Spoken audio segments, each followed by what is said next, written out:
Morning all of you. Target classes में आप सभी का एक बार फिर से स्वागत है। जिन लोगों ने अभी तक चैनल को सब्सक्राइब नहीं किया है वो लोग जल्द से जल्द चैनल को सब्सक्राइब कर लें और बेल आइकन को प्रेस कर लें ताकि आने वाले वीडियो का नोटिफिकेशन आपको जल्द से जल्द प्राप्त हो सके।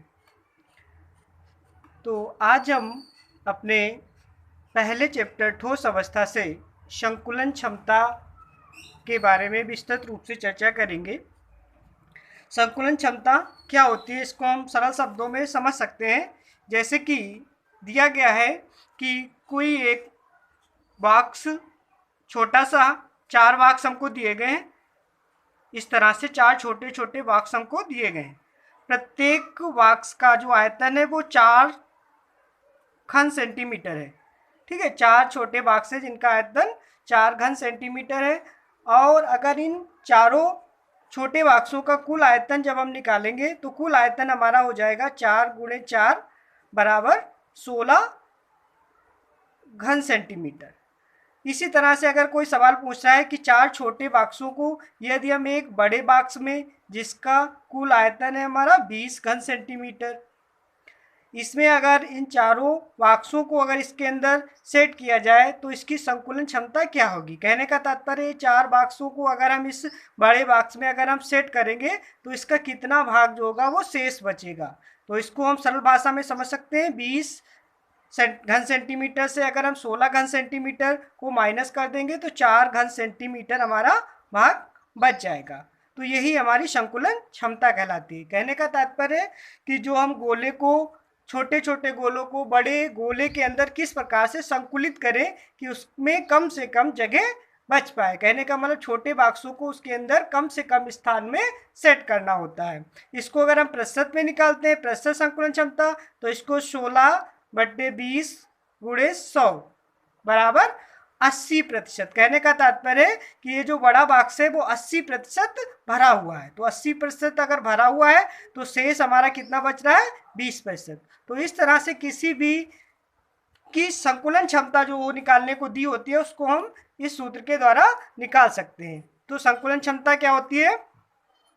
किसी क्रिस्टल जालक में उपस्थित अवयवी कण जालक के कुल आयतन का जितना भाग घेरते हैं उसे हम क्रिस्टल जालक की संकुलन क्षमता कहते हैं। यानी कि जो बॉक्स में जितना ज़्यादा से ज़्यादा स्थान छोटे बॉक्स घेर लेते हैं वो हमारी क्या कहलाती है? संकुलन क्षमता कहलाती है। इसका जो फार्मूला है वो याद कर लीजिए आप सभी लोग। संकुलन क्षमता बराबर कुल क्रिस्टल जालक के अवयवी कण का आयतन बटे क्रिस्टल जालक का कुल आयतन। या प्रतिशत में जब संकुलन क्षमता निकालेंगे तो संकुलन क्षमता × 100। इसके द्वारा हम प्रतिशत में संकुलन क्षमता को याद कर सकते हैं।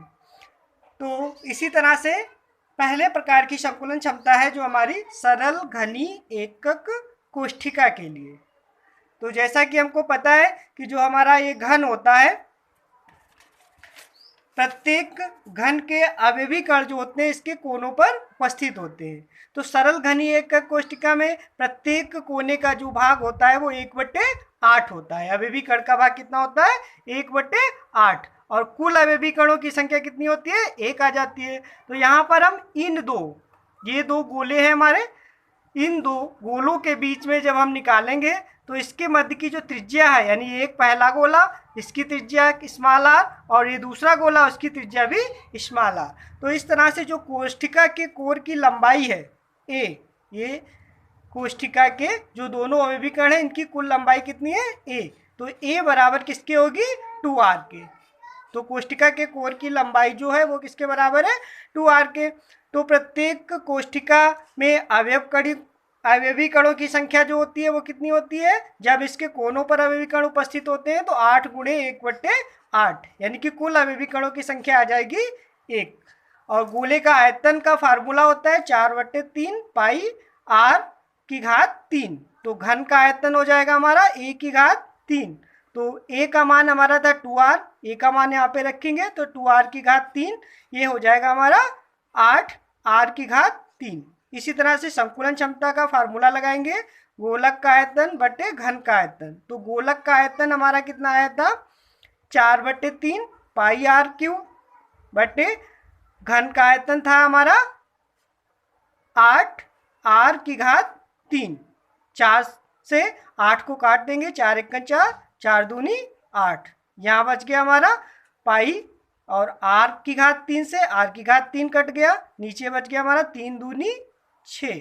पाई का मान रख देंगे 3.141 बटे 6।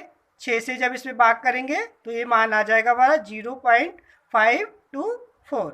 तो संकुलन क्षमता प्रतिशत में निकालने के लिए हम इसमें 100 से गुणा कर देंगे, तो ये मान आ जाएगा हमारा 52.4%।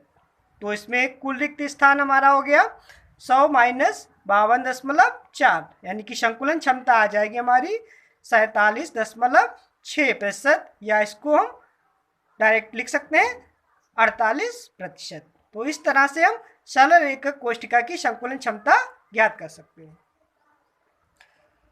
तो वीडियो देखने में आपको जो भी समस्या आ रही है या किसी प्रकार की समस्या समझने में आ रही है तो उसको आप कमेंट बॉक्स में अवश्य बताएं।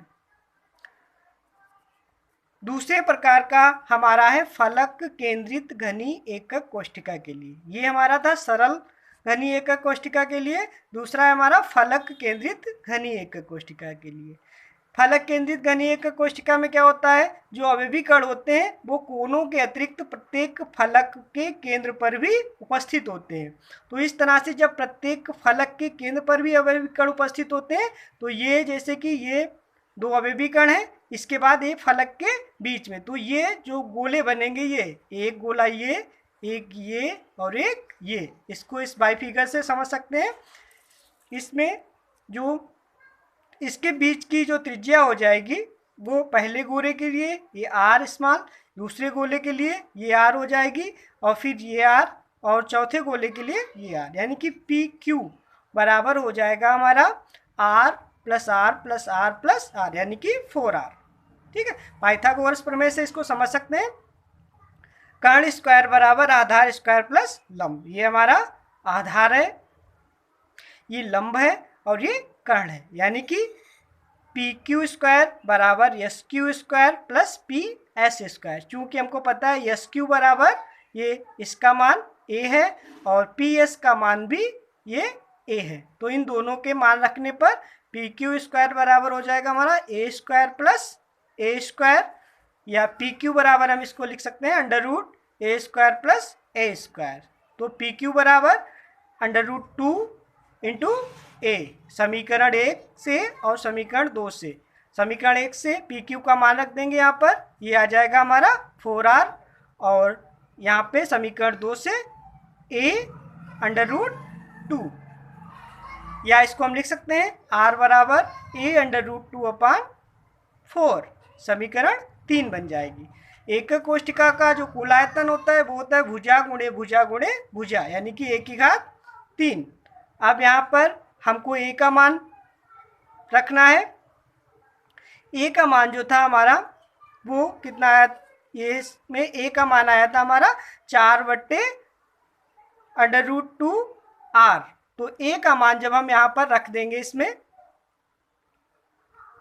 4/√2r की घात 3, तो इसका घन करेंगे तो 64 r की घात 3 बटे √2 इंटू √2, तो ये हो जाएगा हमारा 64 r की घात 3 बटे 2 गुणे √2 बराबर 32 r की घात 3 बटे √2। अब यहाँ पर 2 से जब इसको काट देंगे तो ये मान हमारा आ जाएगा।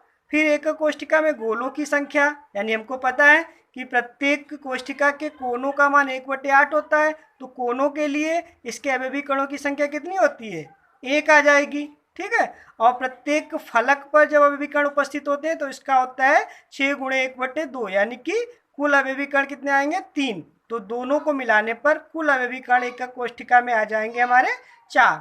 तो 4 गोलों का आयतन बराबर 4 गुणे गोलों का आयतन, तो 4, एक गोले का आयतन था हमारा 4/3 पाई r3, तो 4 गोलों का आयतन हो जाएगा 16/3 पाई r3। तो संकुलन क्षमता बराबर चारों गोलों का आयतन बटे एकक कोशिका का आयतन।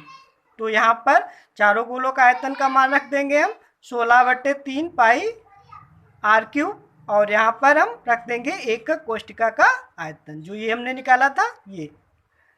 32 r³/√2। तो यहाँ पर 16 से हम 32 को काट देंगे, 16 दूनी 32, r³ कट जाएगा, तो यहाँ बचेगा √2/3 इंटू पाई/2। तो यहाँ पर √2 का मान रख देंगे 1.414 गुणे पाई का मान रख देंगे 3.14, नीचे बचा था हमारा 3 दूनी 6 और इसका गुणा करने पर आ जाएगा 4.44। इसमें 6 से भाग देंगे तो 0.74 आ जाएगा। तो संकुलन क्षमता प्रतिशत में हमारी आ जाएगी 0.74 इंटू 100 बराबर 74%। कुल रिक्त स्थान इसमें बच जाएगा। 100 में से हम 74% को घटा देंगे तो 26%। इस तरह से 26% स्थान हमारा बच जाएगा। तो ये वीडियो अगर आपको हेल्पफुल लगी हो तो इसे लाइक करना मत भूलिएगा और जल्दी से जल्दी इसको शेयर कर दीजिए और मिलते हैं अगले वीडियो में। तब तक के लिए धन्यवाद।